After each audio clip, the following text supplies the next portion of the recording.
والتفت الساق بالساق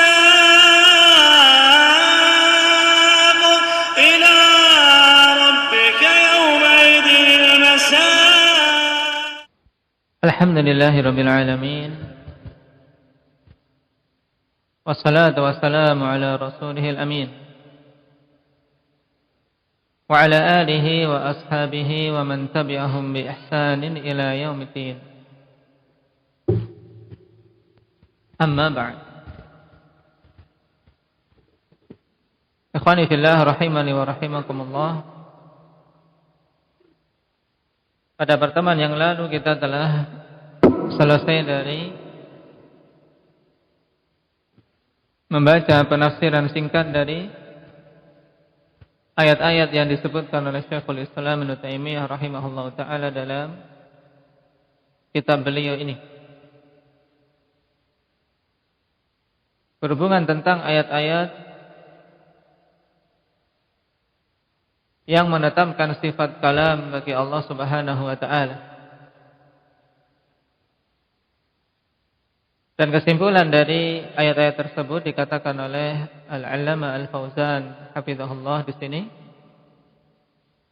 Qala wa yustafadu min majmu'il ayat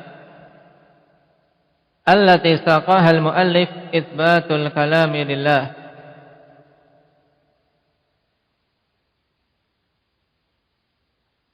Diambil faidah dari kumpulan ayat-ayat tersebut yang dibawakan oleh muallif, yaitu Syekhul Islam Ibnu Taimiyah rahimahullahu taala,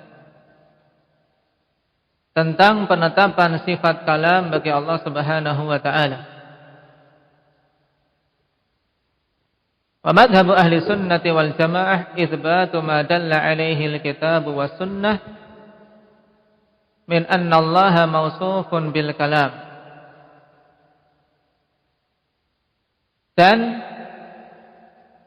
yang diyakini oleh ahli sunnati wal jamaah adalah penetapan apa yang ditunjukkan oleh Alkitab dan Sunnah, bahwasanya Allah Subhanahu wa taala disifati dengan sifat kalam.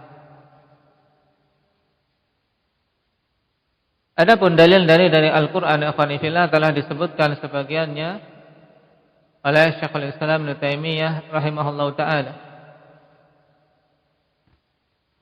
Sedangkan dalil dari As-Sunnah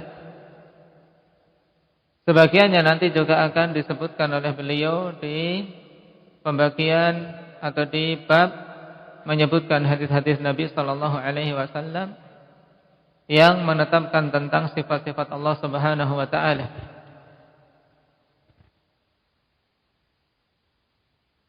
Di antara dalil yang sangat tegas yaitu hadis yang diriwayatkan oleh Imam Bukhari dan Muslim tentang kisah perdebatan antara Nabiullah Musa dengan Nabi Adam, di mana Nabi Adam mengatakan kepada Musa, "Ya Musa, istafaqallahu bikalami."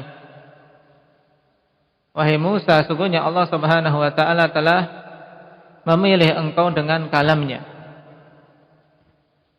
Ini menunjukkan bahwasanya Allah Subhanahu wa taala disifati dengan sifat kalam. Juga disifati dengan sifat qaul, bahwasanya Allah Subhanahu wa taala berkata. Atau dengan istilah khusus dalam bahasa kita berfirman. Itu hadis muttafaqun alaih juga dari Abi Sa'id Al-Khudri radhiyallahu anhu. Inna Allah tabaraka wa ta'ala yaqulu li ahlil jannah ya ahlal jannah. Fayaqulun labbaika rabbana wa sa'daik fayaqulu hal raditum ila akhiril hadis. Sungguhnya Allah Subhanahu wa ta'ala berkata kepada penduduk surga. Ini menunjukkan sifat qaul bagi Allah Subhanahu wa ta'ala, di mana Allah katakan kepada penduduk surga, wahai ahli surga, dipanggil. Kemudian mereka menjawab panggilan Allah Subhanahu wa taala tersebut, labbaika rabbana wa sa'daik. Dan Allah katakan, hal radiyatum, apakah kalian ridha dengan nikmat yang diberikan di surga tersebut? Dan dalil-dalil yang begitu banyak, akhwan, yang apa? Yang menegaskan tentang tetapnya sifat tersebut bagi Allah Subhanahu wa taala. Juga sifat bahwasanya kalam ini ya dengan suara, tidak sebagaimana yang diyakini oleh orang-orang Asy'ariyah bahwasanya kalam tersebut adalah sekedar kalam nafsani, dalam artian suatu sifat tapi apa? Tidak ada ucapan, tidak ada suara, tidak ada hurufnya. Sehingga hakikatnya tidak ada. Cuma dikarenakan kebingungan mereka dalam bagaimana menetapkan kalam bagi Allah Subhanahu wa taala ini, akhirnya mereka ada-adakan hal yang tidak masuk akal tersebut, dikatakan dengan kalam nafsani. Padahal dalam hadits yang lain, dalam riwayat Bukhari dari Abi Sa'id juga, Allah Subhanahu wa taala katakan, yaqulullah ya Adam fayaqulu labbaika wa sa'daik fayunada bisawt. Naam, innallaha ya'muruka an tukhrija min dzurriyyatika ba'san ilan nar. Menunjukkan Allah Subhanahu wa taala memiliki sifat kalam dan memanggil, sifat nida juga dengan saut.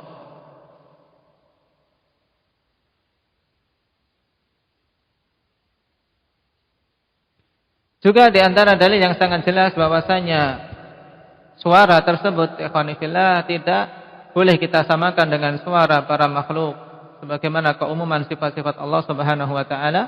Hadis tentang apa? Tentang kisah safarnya Jabir menemui Abdullah bin Unais untuk mendapatkan hadis tersebut. Nah, di antara yang dibawakan oleh Abdullah bin Unais dari Nabi sallallahu alaihi wasallam bahwasanya Nabi mengatakan, wa innallaha azza wa jal yunadi bi sautin yasma'uhu man ba'uda kama yasma'uhu man qaruba. Allah Subhanahu wa taala memanggil dengan suara yang didengar oleh siapa saja yang jauh dan didengar oleh yang dekat. Imam Bukhari rahimahullahu taala dalam Khalqu Af'alil Ibad menegaskan ini adalah dalil bahwasanya dalilun anna sautallahi la yushbihu aswatal khalq. Dalil bahwasanya suara kalam Allah Subhanahu wa taala ini tidak sama dengan suara-suara makhluk. Kenapa? Karena dalam hadis tersebut suara Allah Subhanahu wa taala itu didengar oleh yang jauh juga didengar oleh yang dekat. Adapun para makhluk tidak. Dan yang jelas kita tetapkan sesuai dengan dalil yang ada dalam masalah ini. Dan juga dinukilkan ijma' ikhwanifillah. Naam, tentang apa? Tetapnya sifat kalam ini bagi Allah Subhanahu wa taala.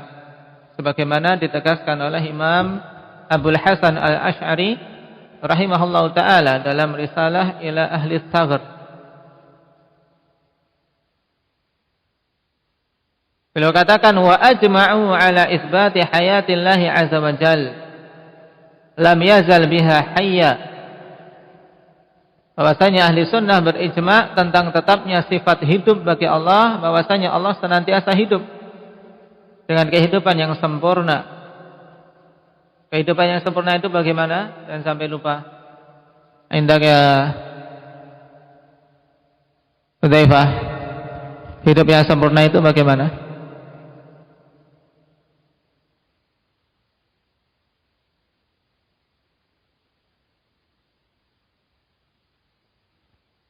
Kehidupan yang tidak diawali dengan ketiadaan dan tidak diakhiri dengan kematian.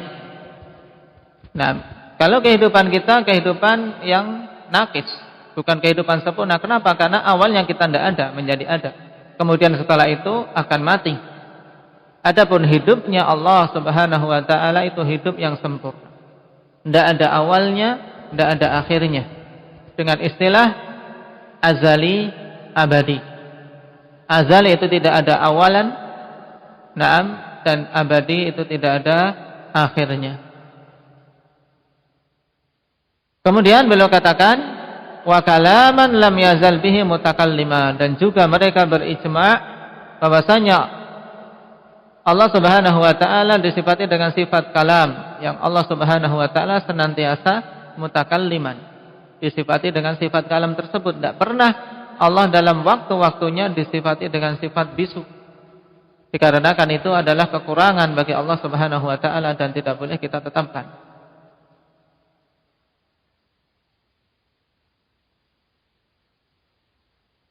Dan dalam kitab Al-Hujjah yang dikarang oleh Imam Al-Asbahani rahimahullahu taala, beliau menyebutkan riwayat di mana Abu Bakar dulu ikhwani fillah bertaruh dengan orang-orang kufar Quraisy. Nah, maka Abu Bakar membacakan kepada mereka Al-Qur'an, ini di awal-awal keislaman. Faqalu, maka orang-orang kufar tersebut mengatakan, hadza min kalami sahibik. Maka mereka menduga ini adalah perkataan temanmu, yaitu perkataannya Muhammad. Faqala, maka Abu Bakar mengatakan, laisa bikalami wala kalami sahibi walakinnahu kalamullahi ta'ala. Ini bukan perkataanku, bukan pula perkataan temanku, bukan pula akan tetapi adalah perkataan Allah Subhanahu wa taala. Ini menunjukkan bahwasanya Al-Qur'an yang dibaca, ikhwan, nah, lafaz-lafaznya adalah apa? Kalamullah. Nah, adapun suara ketika kita membaca Al-Quran adalah suara kita, makhluk. Nah, yang membaca juga makhluk, tapi yang dibaca adalah kalamullah azza wa jalla. Ini jelas dari perkataan Abu Bakar radhiyallahu anhu, dan tidak ada seorang sahabat pun yang mengingkari perkataan tersebut, sehingga ini adalah ijma' para sahabat, juga ijma' para tabi'in setelah mereka, seperti yang datang dari Sa'id bin Musayyib, Sa'id bin Jubair, Hasan al-Basri, Imam Asy-Sya'bi dan yang lainnya.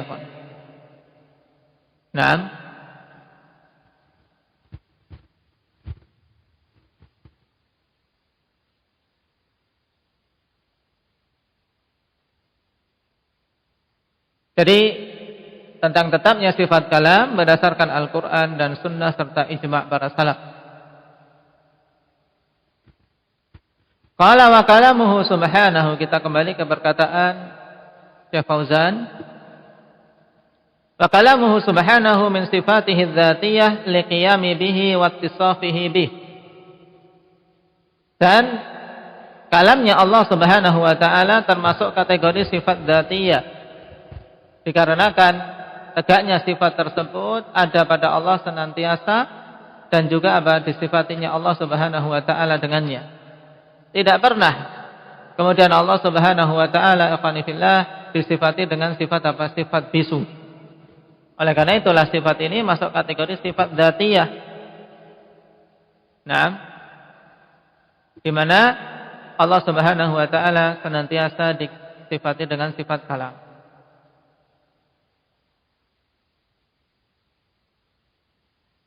Wa min sifatihil fi'liyatil waqi'ati bimasyiatihi wa qudratihi, juga masuk kategori sifat fi'liyah.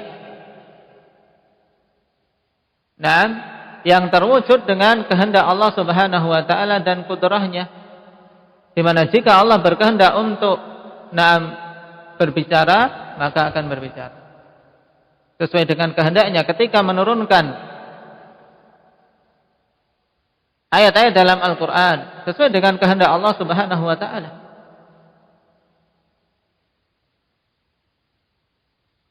Fayatakallamu idza syaa kaifa syaa. Maka Allah Subhanahu wa ta'ala berfirman apabila menghendaki, dan sebagaimana kaifiyah yang Allah Subhanahu wa ta'ala kehendaki. Bima syaa, dan dengan apa saja yang Allah kehendaki. Ini maksud dari apa? Sifat fi'liyah. Itu kembalinya kepada kehendak Allah. Kapan Allah Subhanahu wa taala akan berbicara atau berfirman, kemudian dengan apa dan bagaimananya, itu kembali kepada Allah Subhanahu wa taala. Cukup bagi kita beriman bahwasanya Allah Subhanahu wa taala disifati dengan sifat tersebut, dan bahwasanya Al-Qur'an yang menjadi sumber hukum bagi kaum muslimin termasuk dari kalamullah azza wa jalla, bukan makhluk. Qala wa lam yazal mutakallima wa la yazalu mutakallima. Naam. Dan Allah Subhanahu wa taala terus-menerus mutakalliman, disifati dengan sifat kalam, dan senantiasa disifati dengan sifat kalam. Tapi mutakallim di sini ikhwan fillah bukan termasuk dari nama Allah Subhanahu wa taala. Dan penyebutan mutakalliman bagi Allah di sini min babil ikhbar, sebagai bentuk pengkhabaran saja. Nah, karena ketika mengkhabarkan Allah Subhanahu wa taala dengan suatu isim fa'il, ini diperbolehkan selama nama sabit sifat tersebut. Tapi untuk menetapkan suatu nama kita tidak boleh kecuali datang dalil dari Al-Qur'an maupun As-Sunnah yang datang dalam konteks penetapan nama. Dan dulu telah kita pelajari kenapa tidak dinamai dengan mutakalliman, dikarenakan kalam ikhwanifillah memiliki dua kemungkinan. Nah, kalam memiliki dua kemungkinan, ada kalam yang baik, ada kalam yang buruk. Nah, padahal untuk nama-nama Allah Subhanahu wa taala, harus dipersyaratkan padanya husna. Harus dipersyaratkan padanya husna. Maka, mutakalliman tidak memenuhi kriteria husna, yaitu mencapai puncak kebaikan. Kenapa? Karena dari sisi lafadznya ada kemungkinan yang menunjukkan ada sisi buruknya apabila diterapkan pada makhluk. Karena kalam itu sendiri ada yang baik, ada yang buruk. Walaupun kalau kita tetapkan bagi Allah sifat kalam tersebut, maka tidak ada kecuali kalam yang baik dan benar. Sebagaimana dalam ayat pertama di bab ini. Apa ayat pertama, Rifki?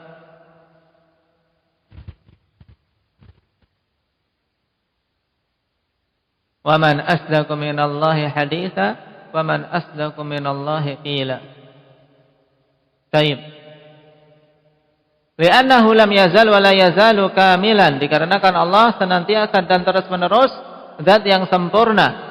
Wal kalamu min sifatil kamal. Dan kalam termasuk di antara sifat-sifat kesempurnaan. Kenapa? Karena bisu tidak berbicara, tidak bisa berucap, ini adalah sifat kekurangan. Maka tidak boleh Allah Subhanahu wa taala disifati dengan sifat tersebut. Juga alasan yang lain, wali annallaha wasafa bihi nafsahu wa wasafahu bihi rasuluh. Dan dikarenakan Allah Subhanahu wa taala telah mensifati dirinya dengannya dalam Al-Qur'an, dan rasulnya juga telah mensifati Allah Subhanahu wa taala dengannya. Wa sayati dzikru madhhabil mukhalifina fi hadhihi al-mas'alah ma'ar raddi 'alaihim insyaallah. Dan akan datang penyebutan madhab orang-orang yang menyelisih akidah ahli sunnah dalam masalah ini, serta bantahannya insyaallah taala, yaitu pada halaman ke 254. Nah, kita bahas di sana insyaallah taala tentang siapa-siapa yang menyelisih ahli sunnah dalam permasalahan sifat kalam. Karena banyak ikhwanifillah golongan-golongan yang tergelincir dan tersesat dalam memahami masalah ini. Na'am, nasallallahu al-afiyah. Kemudian yang berhubungan juga dengan sifat kalam, datang dalil-dalil dengan dengan ibarat al-qaul. Tayyib yaqulullah. Ini juga penetapan sifat qaul, yang maknanya ya kalam. Juga al-hadits, wa man asdaqu minallahi haditsa, disifati dengan sifat hadits. Hadits maknanya juga kalam. Juga nida, Nah, telah kita lewati makna nida yaitu apa? Nah, panggilan dengan suara keras. Ini asalnya. Juga penetapan saut, akhwani fillah. Penetapan saut, suara. Bahwasanya kalamullah taala tersebut na'am kalamuhu bisautin. Ya, dengan suara. Na'am. Sebagaimana Allah menurunkan Al-Qur'an kepada Jibril, ikhwan. Dengan suara dan juga huruf-hurufnya. Kemudian juga Jibril sampaikan kepada Nabi kita Muhammad sallallahu alaihi wasallam juga dengan suara dan huruf-hurufnya. Naam. Jadi kalamullah azza wa jalla bi sautin wa harfin, dengan suara dan huruf-huruf. Akan tapi tidak boleh kita menyamakan dengan apa? Dengan suara para makhluk, dan tidak boleh kita samakan dengan kalamnya para makhluk.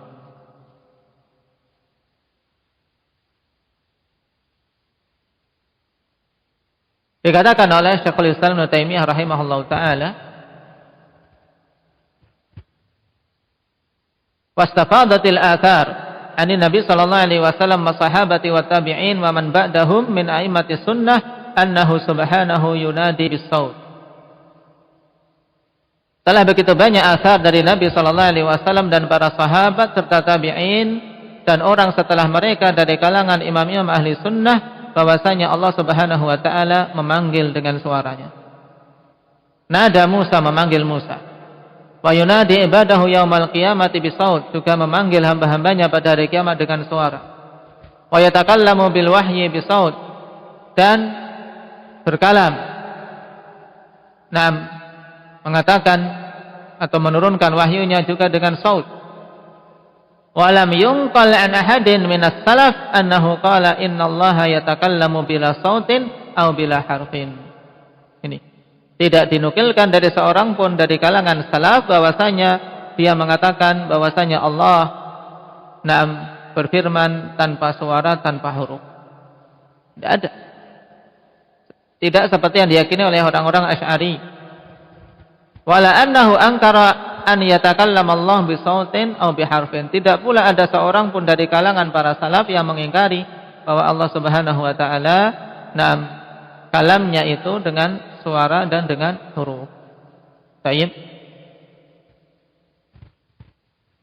Ini sekilas tentang permasalahan sifat kalam. Adapun pembahasan tentang mazhab ahlil batil dalam masalah ini insyaallah kita baca pada tempatnya. Nam naktahi bihadza walhamdulillahi rabbil alamin. Subhanakallahumma bihamdik